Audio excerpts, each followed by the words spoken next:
Hello, ladies and gentlemen. Welcome to the Rational Female Podcast. And today we have a great new guest, Tom Golden, and he is a very, very prominent figure in the men's advocacy space, and he has done a lot of work. He has his own Substack. So I am really, really looking forward to our chat today. So please, I would like to start you off. Tom, please tell me about your background and how you became involved in men's advocacy. Well, that's a long story. And a long time ago, actually, in the late 70s, I got my degree and wanted to get a job in counseling center and couldn't get a job. It literally took me a year to find a job. After a year, this place, it was a Center for Death and Dying, offered me a job. I said, I can do it. I didn't know that much about death and dying, but I said, I can do it, which has been a godsend for me because it gave me a view of men who were healthy, who had been through crisis and trauma. Anyway, so here I am at the center, and I'm all excited, and I get a huge caseload of men. Almost everyone, I said maybe 90% of the people I saw were men. I thought, what is going on here? And I figured it out. There was 17 women who were therapists there, and one who was a man, me. And the female therapists weren't so hot about working with men. Men don't grieve, but, men are not in touch with their feelings, la, la, la, la, la, you know the drill. And so they'd send them to me. They thought, Golden's a man. He'll figure it out. But guess what?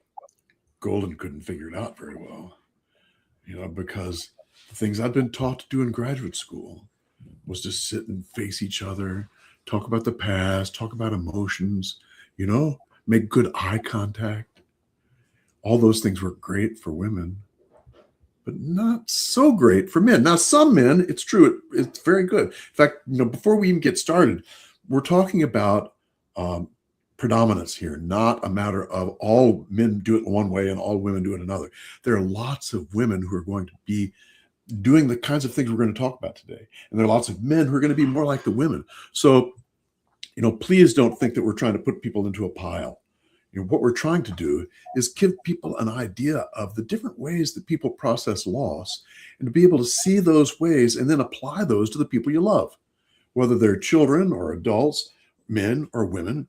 Once we have the knowledge of the different ways that people can process loss, then it's easier to see it in people. Because right now, most people have a default that says, well, if you're going to deal with feelings, you got to talk about it. And you cry, and you want to get close. And that's true for many women, but it ain't so true for many men. And so here I was at this center, just stuck. I thought, what the heck's going on? In fact, I started believing maybe the women are right. Maybe there's something wrong with these guys. They're just not dealing with their feelings. They're not really interested in blah, blah, blah, blah. Then I ran into a research study. It was a research study from Anthropological Journal, and it was about cross-cultural grief. It was about how indigenous people process loss, basically. And what it said very clearly was they would give the women a place to emote and to talk. They would give the men something to do, And I started realizing, holy crap. The more I looked at more and more of the research and all these studies I ran into, just study after study said the exact same thing. In indigenous cultures, this is what they do. They give women a place to emote with each other usually, and sometimes with men, and they give men tasks of things to do.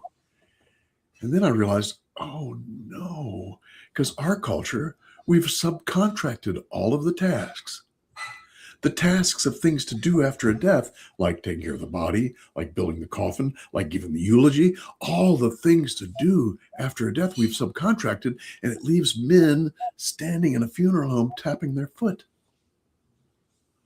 not really knowing where to go, And gosh, the Dagura people, which is an indigenous group in Africa, they have all kinds of beautiful rituals. My first book, Swallowed by a Snake, I talked about it. There's a whole chapter on the indigenous rituals and how that changed my mind, how that helped me open up to see that there's different ways to do things. But these Dagura people are just, they're close to my heart. I love them. But one of the things they do is they have the men sing the life of the person who died. They sing the life. Imagine going to a funeral and being responsible with the other men there to sing the life of the person who died. What does it do? It puts men's bodies into things. It puts men's heart and soul into things, and it gives them a task, something to work together to do, to honor the person who has died. And the more I looked, the more I saw that these things were so prevalent in all of these indigenous groups. With the men, they would give the men actions that had to do with honoring, because those are the two things. Men will honor the person who died by doing something. And it's through this action and doing something that their story gets told. Much in the same way that the story would get told by a woman who's talking about it, right? This one guy, when I first started working there, his son had died. Son died in a car accident. So we're talking, and he started telling me what he was doing, not what he was feeling, what he was doing. And what was he doing? He was writing a book about his son. Not a book to send to some major publisher, but a book just to chronicle his son's life. What would he do? He'd go out and he'd interview the people in the son's life, the teachers, the ministers, the whoever's. And each one, he would ask them about their relationship, what they thought of his son, et cetera, et cetera. And he was doing the exact same thing in these interviews that someone else might do in a support group. But he was doing it through an action. He was doing it through something where he did something. This book meant something to him. It meant a lot to him because he was consolidating his son's life into this one little book. Can you see how his action was helpful in his processing? Because what helps heal anything from loss? There's two things. The first thing is safety. We do not find a way to process loss unless we feel safe. Women feel safe in a place where they talk about it. Men do not feel so safe there. And we'll talk about why maybe later on. But trust me, men don't feel usually safe in a face-to-face talk about your feelings kind of place. So they avoid it. Men really feel safe in action-oriented things, especially if they're shoulder to shoulder. Because I started realizing, when I was working at the center, I thought, well, where do men feel safe? And I thought, the military, men feel safe when they're shoulder to shoulder. Police feel safe when they're shoulder to shoulder. Their partner is so important to their life, and fire departments, same thing.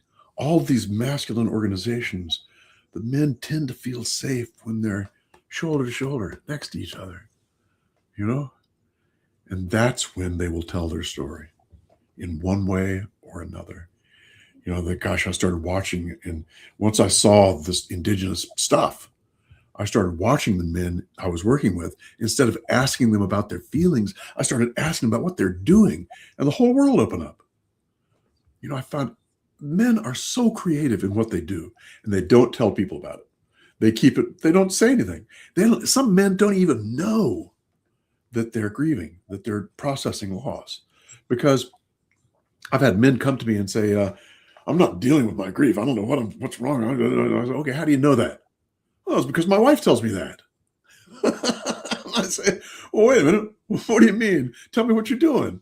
And we'd spend the whole session talking about his process and what he was doing. And by the end of the session, he'd realize, holy crap, I am dealing with it just in my own way, in the way I do things. And men are so unbelievably creative. I broke things down into 4 different areas that I noticed that men used. One was creativity. Men will be creative in some way in order to process that loss. Another is practicality. They'll do something practical to process it. Another is thinking, where they use their thinking skills and their skills of logic to tell that story in one way or another. And the other is so important, solitude. Men use solitude to process their emotions, which drives women batty. He's not dealing with it. He's retreating. He's avoiding it. No, honey, he's going into it. mean, when Jesus was wiped out, what would he do? He'd go into the desert for 40 days and 40 nights. And Mary did not go in after him, saying he needed to join a support group. You know, she let him be. She let him be a man. She let him do what he needed to do. And he knew in his heart this is what he needed to do. This is another thing. Men do this automatically. You know, the ways that they've chosen to heal, they do it automatically. It's not something where someone has to say, oh, you need to try this. No, it's just like women don't need to be told to talk about it, right? Something we do naturally. It comes from the heart, it comes from the mind. It just happens automatically. But the problem is that many men have yet to see that the things they're doing is actually a healing action. It's something that's healing them in one way or another. Now, I've gone on for a long time. Any questions about that? Yeah, no, I have a big smile on my face because so my dad, and I'll explain why. My dad is Tanzanian, and he told me that, and he's maybe I don't know how old you are, but he was born in the 50s. So he told me that when he was growing up, when he was a teenager, all of the girls and all of the boys were sent to like different, I don't know what the word would be, maybe camps or something to kind of develop. So the girls would go with the women and the boys would go with the men, and they would just talk to them and do different things. And they were just separate for like weeks because they were basically being taught how to come of age, right? Yes. And, you know, he's told me as well, like how there were so many culture, because he was raised in Tanzania, there are so many cultural differences in how men and women were taught, how they developed. And I think what you were saying is absolutely fantastic. And I actually want to give one very brief personal story. So I don't usually discuss this in my streams. I've talked about it in some of my regular videos. But 2 years ago, I was sectioned. And my brother actually told me, because he basically thought I was going to die. And he told me, like, you know, months later, like, you know, afterwards, that when I was ill, he handled it largely by working out, like, a lot. And he didn't sit and talk about his feelings with other people. He was like, right, Zarina's not well, I need to be strong. That was exactly what he did. So he basically started working out really, really intensely, and he was very proactive. He did things, and that's basically what you're saying, right? Yes. So then, and I think that, you know, our kind of culture with all of the gynocentrism and feminism, it wants to make men act like women and feel feelings. And as you mentioned, you know, with the example of Jesus, I guess, you know, in the kind of older days, women would just let the man be because people behaved according to gender roles. And because, you know, of the modernization of society, etc., and obviously because of feminism, people have kind of forgotten how we naturally are. So women, what you said is so true. Women bond through talking and conversation. Like girls will just sit together and talk. Me and my female friends are my best friend. Me and her meet up just to talk to each other. Yes. You know what I mean? Yes. It chills us out. Me and my mum, when I was living with my mum, we would just talk. A guy doesn't want to do that. Like my brother doesn't want to sit and talk about his feelings. He'll talk if there's something serious. He doesn't talk for the sake of talking. Right. So I remember reading this. It's actually quite funny. Women will talk for the sake of it. Men will talk when there's something serious to talk about. Yes. Quite agree. And it's important to note too that your brother was doing that for you. He needed to be strong for you. You know, he was doing it in your honor. I'm going to do this for Zarina. That's amazing. Yeah, like, I mean, it's bizarre. Like, and it just goes to show, you know, like the sacrifice of men and what, you know, you talk about honor and stuff. This is honestly so, it's fantastic. So, yeah, so this is quite a lengthy introduction, but as he's working out, I'll bet he's having emotions flow through, you know, and that's what happens is we're doing these actions that honor. He's doing it for you, but he's feeling the emotions as they go through. But people would look at him and say, he's not dealing with things. All he can do is work out. That's all he does. They have no idea what's going on underneath. You know? Yeah. I can't even, because I can't think about that. Like me, my default will be, right, I'm going to go talk to a therapist. Yes. Yeah. So I guess that leads me on there. So I was going to ask you to tell me about the work you've then, I guess, since you were working in this death and dying center. So what kind of work you've been doing for the last several decades in the whole men's sphere? Well, you know, what happened was I started realizing that men's pain was not recognized, that I talked with these families that had a child die, and they described to me what happened after the death. And what happened usually was all the neighbors would come and go to the wife. How are you doing, honey? What can we do for you? Here's a casserole. It's like, and then they'd go to the husband and say, how's your wife holding up? You know, it's like the Mm. compassion was focused towards her, not towards him, which made me, it's like, what the hell's going on here? Why doesn't anyone want to support him? And so that opened my eyes to a big double standard that's going on, that we still have today. And that is people show more compassion towards women and girls than they do towards men and boys. And so that opened my eyes to what's going on. And then I started seeing other things with men that are similar, like the domestic violence stuff was the first thing I ran into um, after this. And someone came to me and said, I have a friend his wife is beating him up, and basically he needs to find someplace for himself and the kids. Well, can you take him? I was like, I don't know anything about domestic violence, but I will research it for you. So I called the next day. I called the domestic violence place. And I told him what was going on. I said, my client or this person has this and that. They're seeking a safe place for the children. And it was all fine until I got down to telling him it was a man. As soon as I told them it was a man who needed help, they stopped. They literally stopped cold. They said, sorry, we can't serve him. I said, what do you mean you can't serve him? Well, we'll only serve women. I said, that's ridiculous. So I called the next day. I called the center director. Right? There's another therapist. And called her, and she said the same thing. She said, no, we don't take men. We only take women. I said, what the hell? This guy's getting beat up. What's going on? No, sorry, we don't do that. So I wrote to my senator and congressman, both whom were women at that time, and told them exactly what I thought about what was going on. They got back to me with pretty much the same thing these other people had gotten back to me. So that really opened my eyes. I said, what the hell is going on here? Why is it that men are treated in such a way so that they're ignored? Their pain is literally ignored. It's worse than what I'd seen with the grief. Their pain is just literally ignored. And not only that, but they're blamed. They said, oh, these men, they're the problem. They're the perpetrators all the time, 100% of the time. And so that really opened my eyes to men stuff.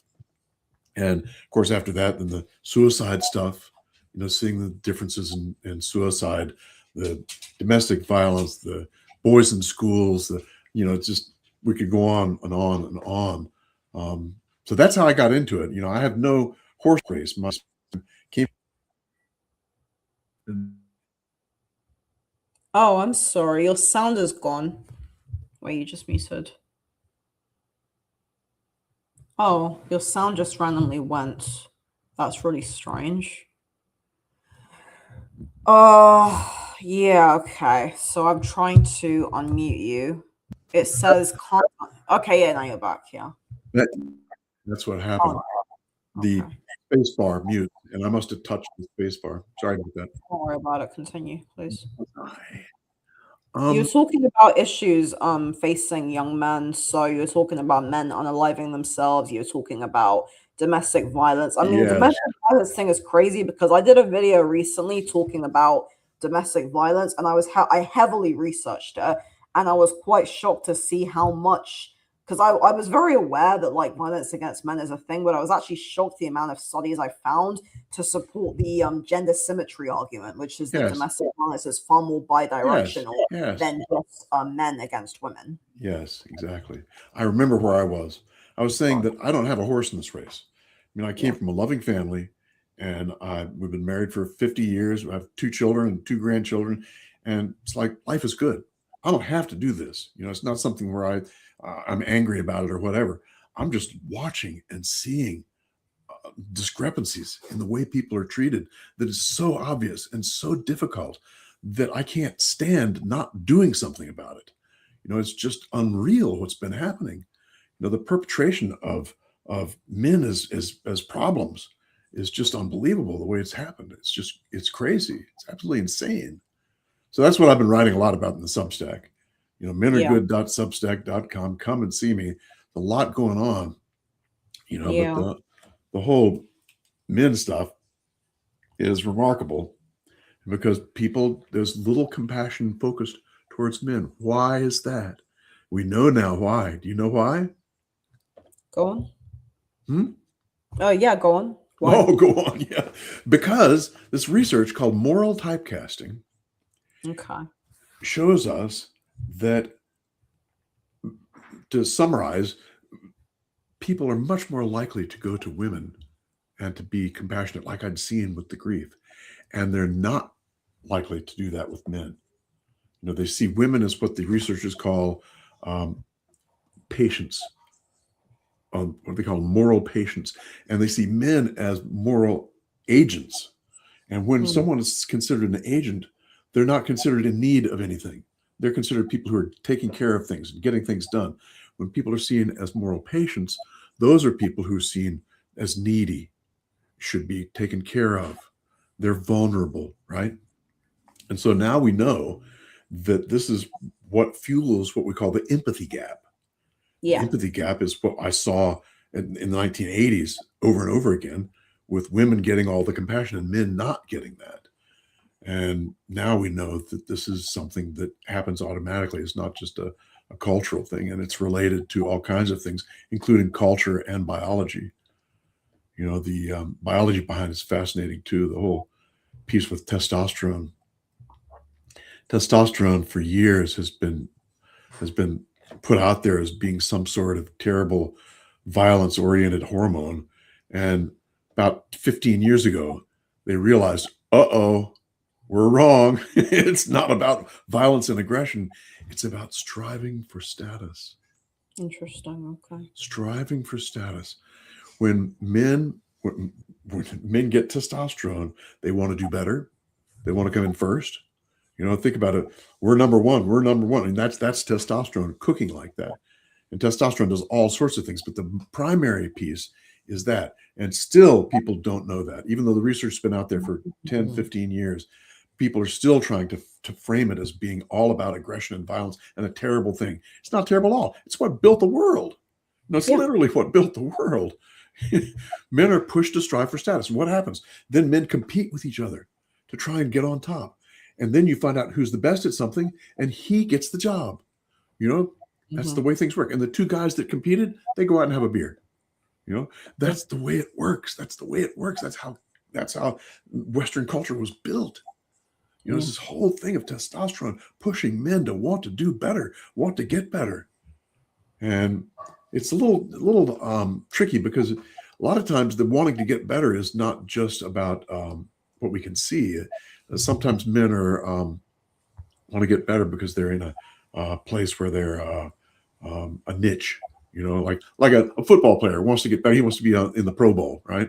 And an academe wants as many papers in a prestigious journal, and a criminal wants as many good crimes as he can put out there, right? So it's a matter of status within your own group. So it's not just status, who's the president. It's status, who is doing well in your own group of people. And men, when they play each other, they play games, whether it's basketball or chess or whatever, they're thinking status. And this drives men to do what? It drives men to be in a hierarchy. Who's first, second, third, fourth, fifth, sixth, seventh, right? That's just a part of being a guy. And guess what happens with that? How do you know men are interested in hierarchy? Look at the things they look at. Sports statistics.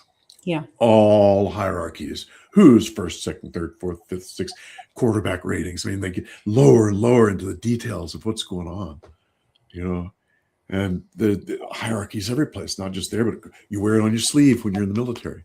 You got hierarchy on your sleeve, So hierarchy is a part of a man's life. It's a part of what we do. Yeah.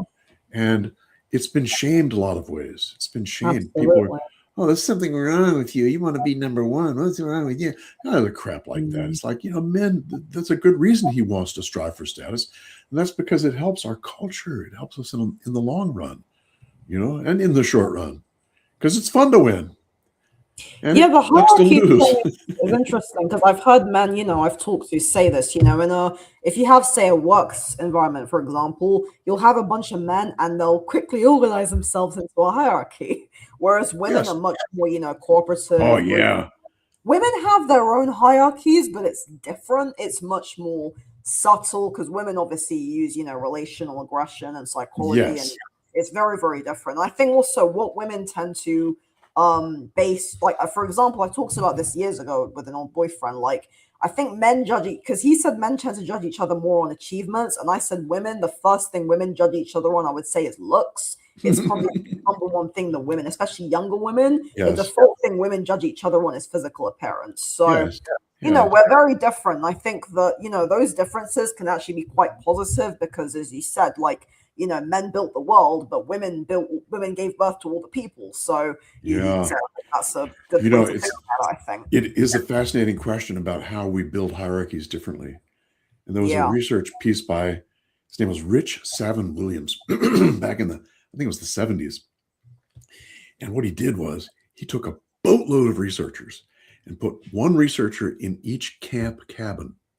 I think there were 5 boys' cabins and 5 girls' cabins. So it was 10 researchers.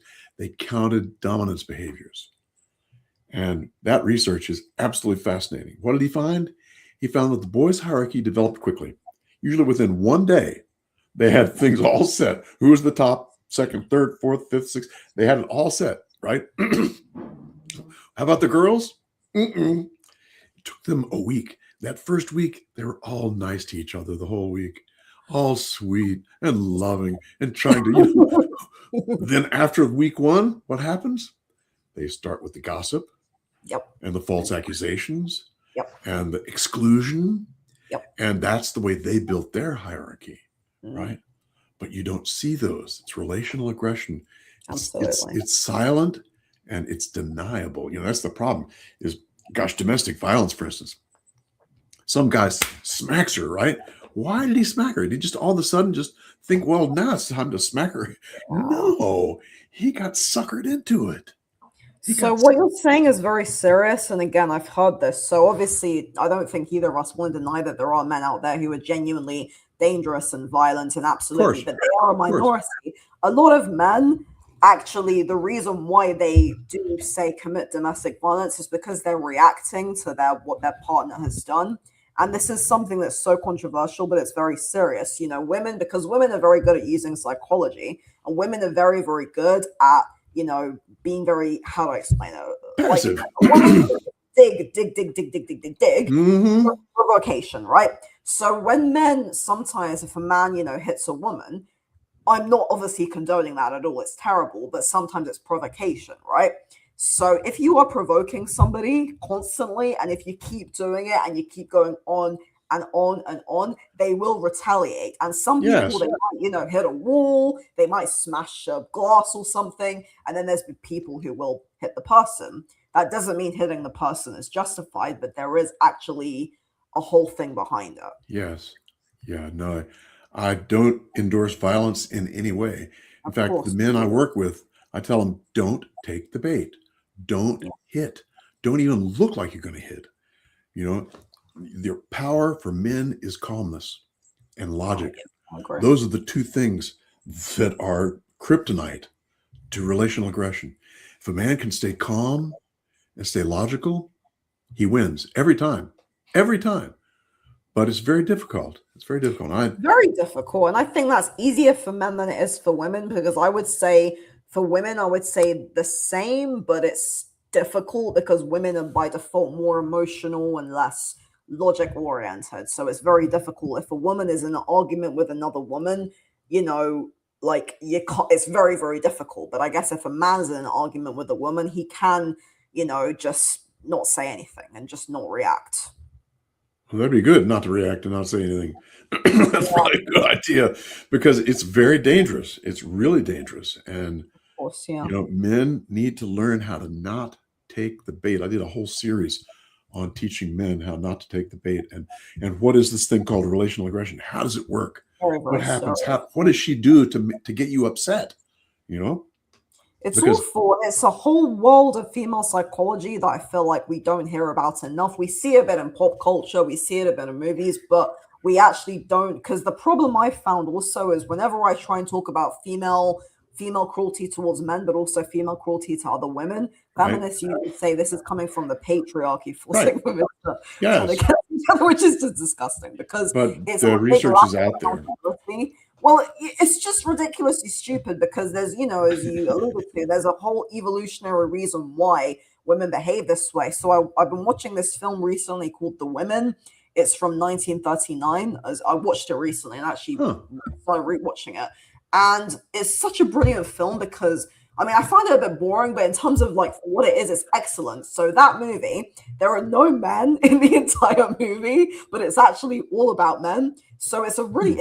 it's absolutely not a feminist film. It even says it's actually considered anti-feminist. So the whole movie is basically about female psychology, and the premise is very simple. You have these kind of rich, upper middle class women, and one of them, the women find out that one of the women, her husband, is having an affair, and you just see the way the women react. Some women, they kind of side with her. Some women, they immediately backstab her. And then you see the woman who's having the affair. It's so fascinating. And it actually shows, because there's some very, it's not all like just crapping on women. It actually does show like female camaraderie as well. But it's a very accurate depiction of female psychology and female nature, I think. Yes, yes.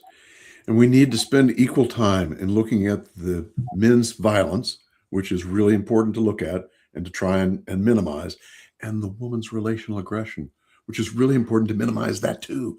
And if you can work with both, see, the problem is the domestic violence industry only works with one side. These bad men. It's crazy. So, yeah. It's absolutely insane.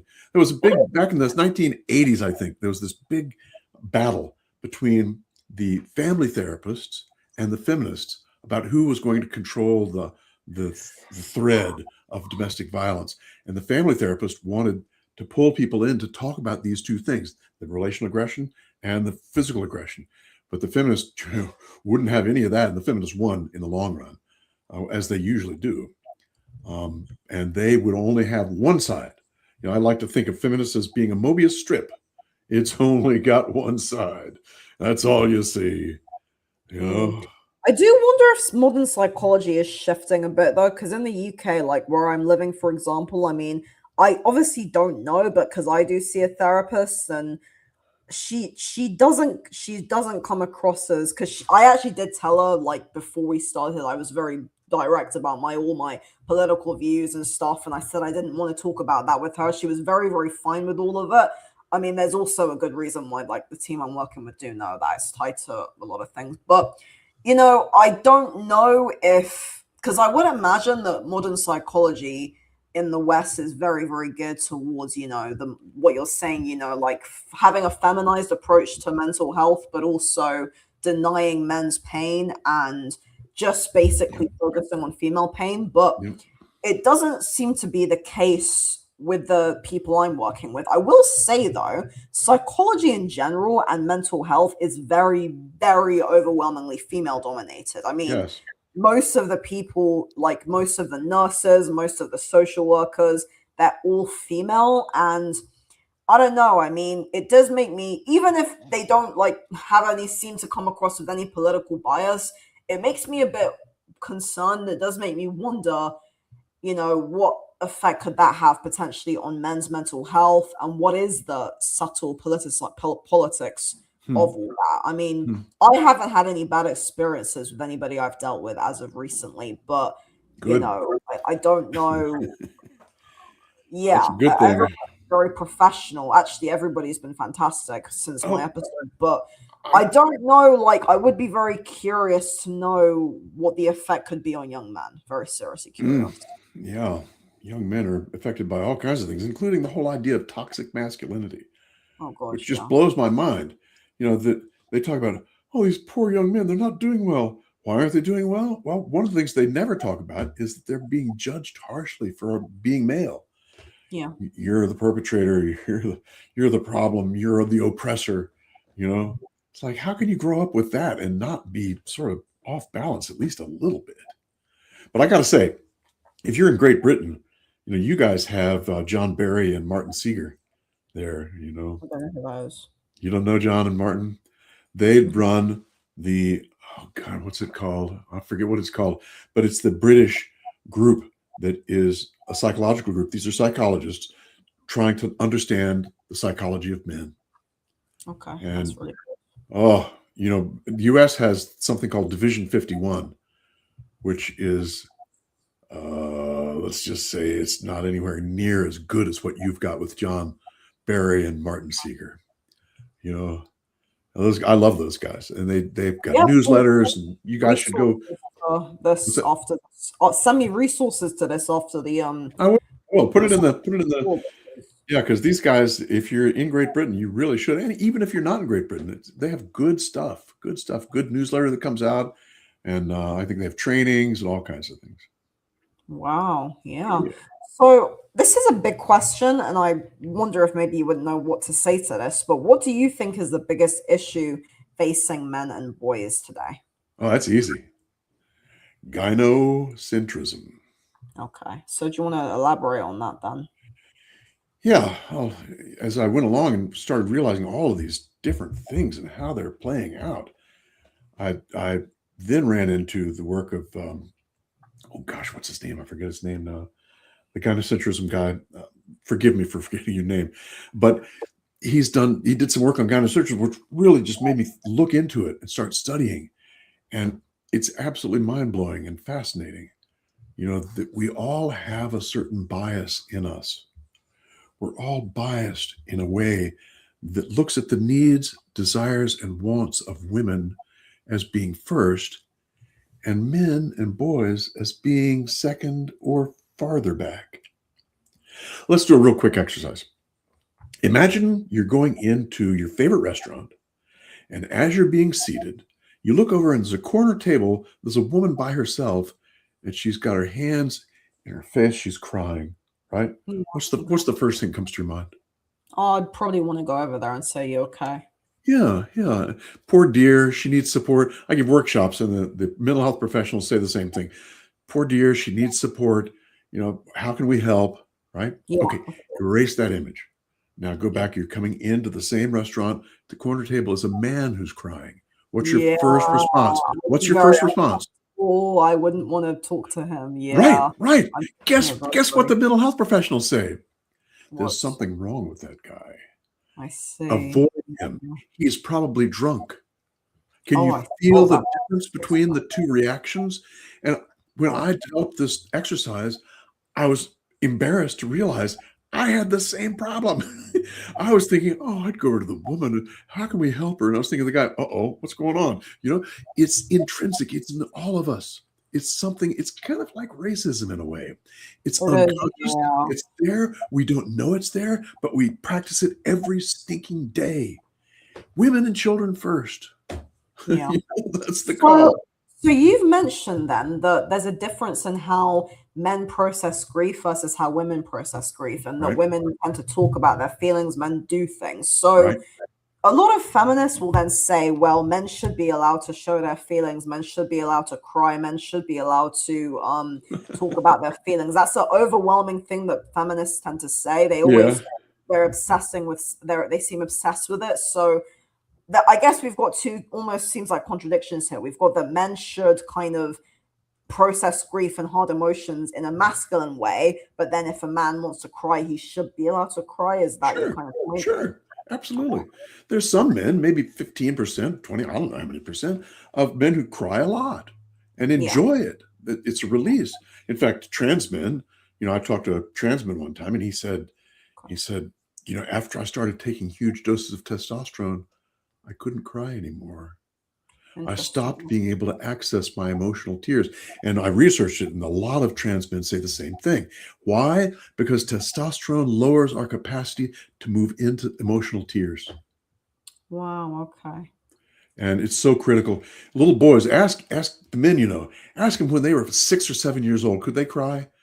They'll probably say, yeah, I could cry. Yeah, definitely. I'm just now ask them when you were 12 or 13, could you cry? Because what happens is when that testosterone hits that third flood, you know, there's 3 floods of testosterone. One's in utero, one's at birth, and then one's at 12 to 13 years old. When that third one hits, the tears dry up. You do But not do you have the think same that's access. a good or bad thing? Do you think that it's actually, because I'm thinking about it from my perspective as a female, I think that there's something a bit unattractive about men crying at nothing. Like a Right, man right, crying right. at a funeral for me is very different from a man just crying to me because he's had a bad day at work. Like if my partner came to me and said he had a bad day at work and just wanted to maybe, I guess, talk about it, but if he was just in tears about it, and I guess this is also personal because, if you're in a relationship with someone, it feels like he can't handle himself emotionally as a man. It actually can become very frustrating. Yes, yes. And the whole thing is evolutionary, I think, in some ways, Yeah, because men have evolved to be the ones who take care of the crisis, yeah. basically, no matter what. Do you want someone who's taking care of the crisis to start crying? No, you want him to get the job done and then think about the emotions. A cop who goes to a fatal car accident and he walks up, do you want him to just break down and start crying? No, he's got to get the job done. That's what men do. Men get the job done first, then they move into emotion in their I own way. actually think that sounds much healthier, actually. What's that? I think that sounds much healthier. I think so too. I think I so don't too. actually think it. I mean, I don't really think women either should just break down in tears all the time either. I think people should kind of, that's maybe a personal view. I think that people should learn to handle their emotions. But I do think that because women and men process emotion differently, there is a difference between, as you said, if the man is the one who, like a woman wants her partner to be the one to take care of, heavy things and deal with Right, things. right. And she wants to feel like she can rely on him. And Yeah. if she feels like she can't rely on him emotionally, she's going to lose attraction to him. Huh. Yeah. It's actually quite serious. Well, Yeah. guys are able to support women emotionally, I think, in their own way. In their own way. They do a pretty good job of that. Yeah. But they've got a bad reputation, so a lot of people don't think it exists, but they do. They're there. Look at the way men support other men. Yeah. Women support other women by doing what? By talking. Oh, Yeah. honey, I wish you could. Oh, yeah, I'm there with you. All a man needs is for another man to put his hand on the shoulder and say, I'm with you, boss. I'm with you, bro. That's all it needs. That says this guy's supporting me. He's on my team, Oops. Sorry about that. That was really well timed. I was pretty well timed. I went like this. Sorry about that. Yeah, maybe I should have gone like this. Okay. Oh, me. Well timed. But I actually kind of envy the way, because I was thinking about this actually, because I want to make a video about like female friendship in general. I think men, like the way men form relations with other men, I've kind of always envied that compared to the way women are with women. Because I think two men, as you mentioned, they might fight, but then they'll have a beer or they'll just play a game, right? Men tend to forgive each other more, whereas women will just not talk ever again. Yes. And I actually think that male on male, I want to be careful how I phrase this as well. It feels like male on male friendship is a bit more genuine. Not that obviously, females can be friends. I have wonderful female friends, and I think a lot of women can have wonderful friendships. And I don't want to say, it's awful to say, oh, women hate each other. That's not entirely true. But I think that male on male friendship is a bit overall, we see it more portrayed because I think it's a bit more. I don't know how to explain it really, but I think it comes back to that thing of like men understanding hierarchies, whereas women using psychology and relational aggression. So for two women to actually maintain a genuine friendship, they have to be very honest and transparent with each other. And that's actually very difficult. Yes. But men, that seems to come easier, I guess. Men can spend a day in a fishing boat and say very little and feel really close to the other guy when they leave. Okay. Because they're not dependent upon talking to be close. And I've seen it over and over again with men. What they depend on is shoulder to shoulder, someone who's with me, someone who's by my side, who's working on the same team. Men get close to the other men who are on the same team, and that's just it's the way it works. Yeah. Okay. So what are some things you generally tell men about regarding marriage and dating? I'm quite curious to hear your view on that. Do you think men should avoid marriage, or do you think men should get married? Do you think men should get a prenup? What's your overall It's so dangerous. It's so dangerous now. Okay. Because I don't know, I can't speak for Great Britain, but for the United States, it's so dangerous. I mean, women have been brainwashed into thinking that men are the problem and men are oppressors and men are this and men are that. How can you have a relationship if one person thinks the other person is an oppressor? I mean, you can't. Yeah, You horrible. can't have a relationship. And so it has completely thrown things off. And the whole no false divorce thing is just, that Yeah, makes it even worse, where women can leave anytime they want without any kind of ramifications. yeah, So it's a very dangerous place for men and boys. On the other hand, there is nothing more helpful to one's psychology than to have a partner with you for life, I who agree. loves you, who sticks with you, and who you can stick with and support. I've learned more from my wife in the 50 years, almost 50 years we've been together, than I have from anybody else. I mean, and having kids too, that's the other thing. You have kids, you learn quick. You learn fast how to deal with things. So, it's really it breaks my heart, because this is the thing that really helps men a lot, is to have a good, solid, loving relationship. But you can't do that so easy today. You got to be very careful. And there's some red flags out there that you just got to know and avoid, with women. Oh, What are some of the red flags you would say? be careful of anybody who looks too attractive. Oh, that's weird. That's one. It was a song. What was it, in the 1950s? Never make a pretty woman your wife. And Is that and kind of a joke? well, it's kind of a joke, but it's kind of not. It's kind of not, because you want to marry someone who wants to be a partner, not who wants to have you take care of them and praise you. A lot of times women who are very, very attractive, now there's exceptions, but women who are very, very attractive have a certain expectation that other women don't have. So that's one thing. Be very aware of family history. Okay. If someone has been faced abuse in their early childhood, that is a problem. Get the ACEs scale and find out where she falls in the ACEs scale, and where you fall yourself too. And go slow, build a relationship, see if it's someone you can have a partnership with. What does a partner do? A partner can discuss issues and disagree to disagree, right? No, I don't agree with that. Okay, but I see it this way and she sees it that way. That's a good thing. But arguments and yelling, that's not a good thing. It's not going to help. And if someone has to have that kind of relationship where they're volatile and they're arguing all the time and blaming you, I mean, these are also red flags, you know. But the other thing is, work on yourself. Make sure that you are mature. Make sure that you are coming to the table with maturity.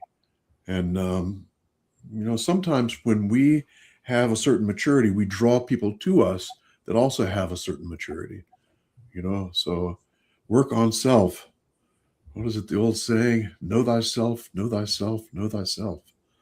Yeah, that's really good advice, because I think as well, like, this is one of the reasons why I actually, at my core, really despise feminism. I think feminism is basically an attack on relationships between women and men. And I used to Right. say that every week at Speaker's Corner. And, as you said, how on earth can a woman have a relationship with a man if she views men as fundamentally oppressors of women? Really? So, yeah, I really don't know what to say about the too attractiveness thing. But I think, definitely people who seem like they haven't worked on themselves, people who maybe are overly jealous, people who are very overly insecure. I don't know. I'm no dating coach, but The other yeah, thing men can do is get involved with groups of men. yeah, Get involved with groups of men. The guys, there's what's that group called? We go out hiking. Men go out hiking together. When you do that, when you're involved with groups of men, you start to mature in ways that you might not have otherwise. When you're in, gosh, it's gone now. The whole thing with sports, it used to be men would be on men's sports teams, just pickup teams, but that's almost gone. I don't know about the UK, but here in the United States, it's all co-ed. Oh, I see. I mean, we need to build men's spaces.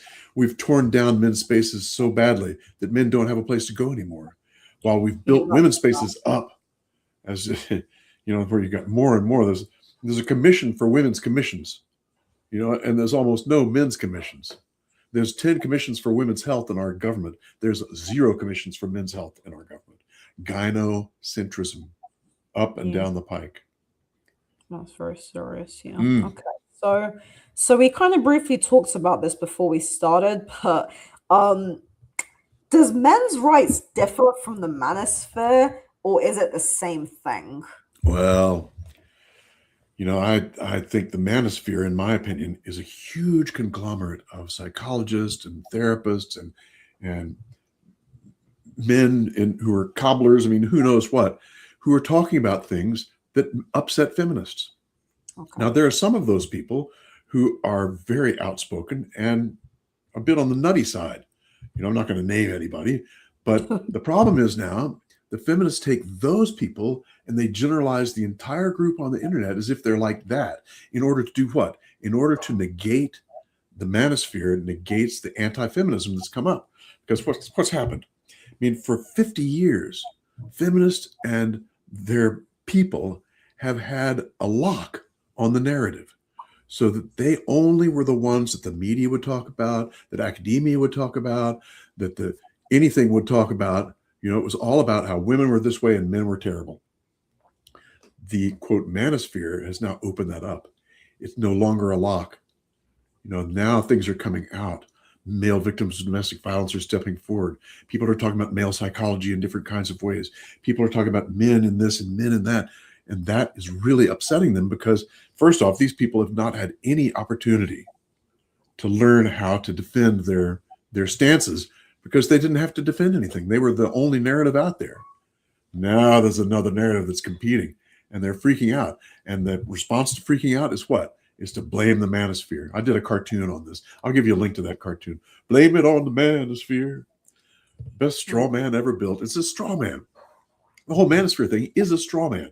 It's something they can whale away at in order to avoid having to answer the questions, in order to avoid the arguments, in order to avoid the inconvenient ideas that contradict feminism, Yeah. Yeah. I did. So In fact, I what? did an article on the whole thing we're talking about right now. Yeah, no, I've seen your like Saturday satire or whatever. Like, Yeah, that was the first one. The cartoon was the very first one. yeah. So why do you think feminism was so successful? Gynocentrism. Okay.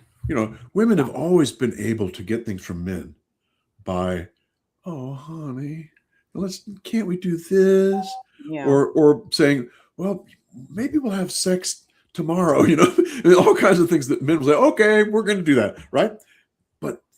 And that's always been there. Women Yeah. know how to manipulate men. Yeah. Feminism came along and they weaponized it. They Yeah. weaponized it so that not only can you only talk about that, but if you talk about anything else, you must hate women. And every man in the world will avoid anything that makes him look like he's going to hate women so they don't get any kind of feedback.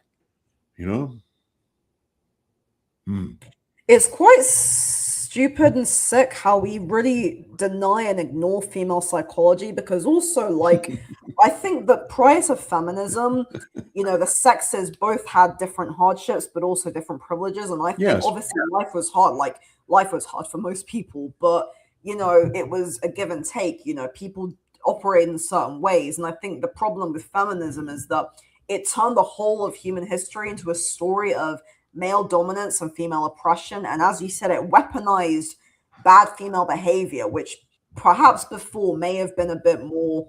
I don't know how to explain this because also, the way humans behave, we're not always perfect. We have a light side and a dark side. We have a shadow side, right? So it's like before, people's shadow side, I'm talking about the average person, not a psychopath. Like the average person, may have used their shadow or worked with it. But what feminism did, it kind of took the feminine shadow.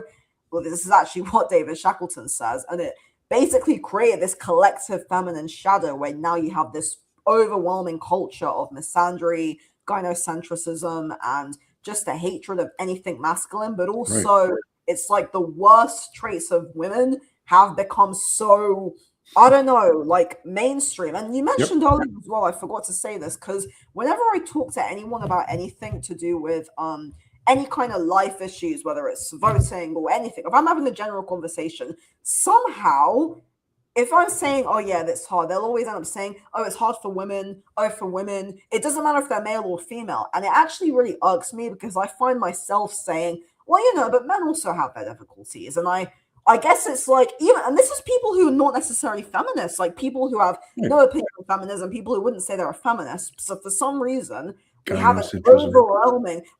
overwhelming bias towards women, and Yes. I don't like Yes. it because I feel like it's like, if there was no feminism, if we didn't live in a feminist culture, I'd have no issue with a lot of things because I would see it as just part of life. But because of the politicization of all this, there's an underlying message that people don't see because they're not actively thinking about it in the way that you and myself would be.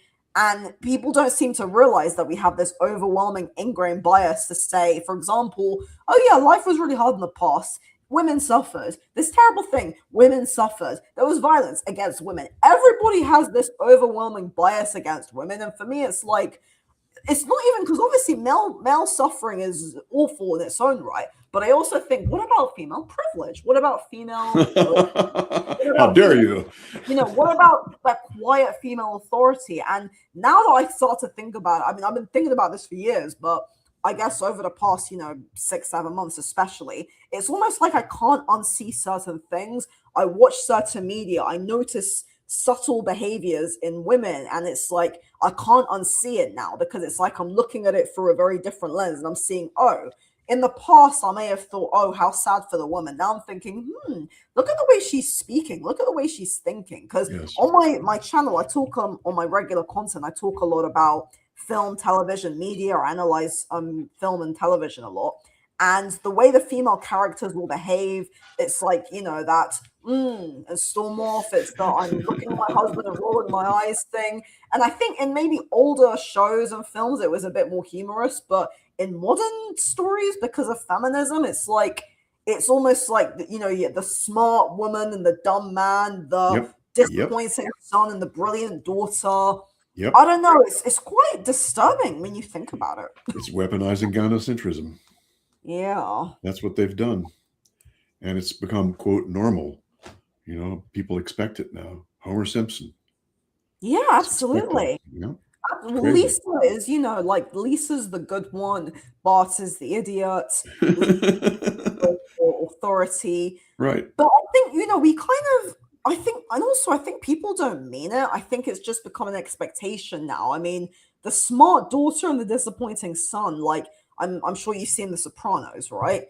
It's there as well. Like, Meadow is the smart daughter, AJ is the disappointing son. It's really, really strange how ubiquitous this has become. I don't know. Yep. It's really I agree. Yeah. I'm with you. Yeah. So, do you think that women have more rights than men overall then? Or would you say both sexes are victimized in their own way? Well, I think the whole thing with rights is an interesting question. And there are certainly rights that women have that men don't. Like the men must sign up for the draft. That's a right that women have. They don't have to do that.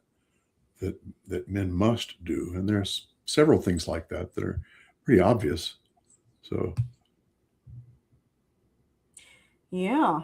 I only realized that we're actually almost at the end of the stream. This has been a fantastic discussion. It feels like it's gone very quickly, but yeah, before we close up, do you think that there is any hope for the future? Oh, sure. For the hope of. Oh, absolutely. Yeah, I think that in general. If we can continue on our way, and hopefully gynocentrism will become something that people see, that people understand. Yeah. And the comment before was about women have the womb, and that's absolutely true. Women have the womb, but they need to be protected by men. So you need both men and women. If you look at the South American cross-cultural tribes in long time ago, 60% of the men in one tribe died from attacks. And what were the attacks about? Stealing their women. So you've got to have, if you don't have men, you're going to lose all your women to somebody else. So both are critical. Both are important. Yes, women's womb is important, and we need to protect it. We need to make them safe for having a child and for the early upbringing. But men are important too, because they're the ones that are protecting and building. Wow. So thank you so much for being on, Tom. I almost feel like there's so much more I could ask you, but yeah, we could go on for a while, eh? Yeah, I mean, this has been a fantastic discussion because it's like you have a lot of yeah, a lot of insight and a lot of energy. So yeah. Hmm. So anyway, yeah, thank you everybody for tuning in. This is very important, and please check out Tom's Substack. And oh, there's actually one more thing I would like to ask. So when you say men are good, why would you say men are good? This isn't me saying that men are bad. It's me saying why men are good in general. Why that name? It dates back to the 1960s, really. The black people who were starting the movement for the blacks, one of the first things they did was they built these little buttons that said "Black is beautiful," Okay. and what that did is it contradicted decades of just terrible ideas about blacks are not beautiful. There's something wrong with them, and so I took that idea and applied it to men. And I'm not saying that all men are good. They're not. There's a certain percentage out there that really suck. But Yeah. just saying men are good wakes people up. They look at that, they go, "What? What? Any good?" What? And that's what I want. I want people to wake up a little bit. Okay.